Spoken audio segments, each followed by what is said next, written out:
کیا ہم واقعی قرآن پڑھ رہے ہیں یا صرف اسے ختم کر رہے ہیں؟ آج ہم نے قرآن کو ایک مقابلہ بنا لیا ہے۔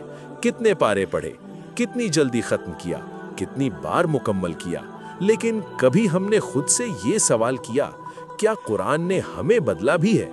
قرآن کا مقصد رفتار نہیں، اثر ہے، مقدار نہیں بلکہ دل کی تبدیلی ہے۔ اگر ہم پورا قرآن پڑھ لیں مگر ہمارا دل نہ بدلے، ہماری زبان نہ بدلے، ہمارے اعمال نہ بدلے، تو پھر ہم نے صرف الفاظ پڑھے ہیں، قرآن کو سمجھا نہیں، جیا نہیں۔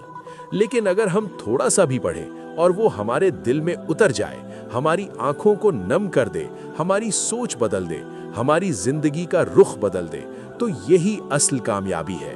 قرآن کو ایک کام نہ بنائیں جسے جلدی جلدی ختم کرنا ہے، بلکہ اسے ایک دوست بنا لیں، ایسا دوست جس کے پاس ہم سکون کے لیے جائیں۔ جب دل پریشان ہو تو اسی کے پاس جائیں، جب کوئی راستہ سمجھ نہ آئے تو اسی سے رہنمائی لیں، فیصلوں کے وقت، الجھن کے وقت اور حتیٰ کہ خوشی کے لمحوں میں بھی۔ قرآن کو اپنی زندگی کا حصہ بنائیں۔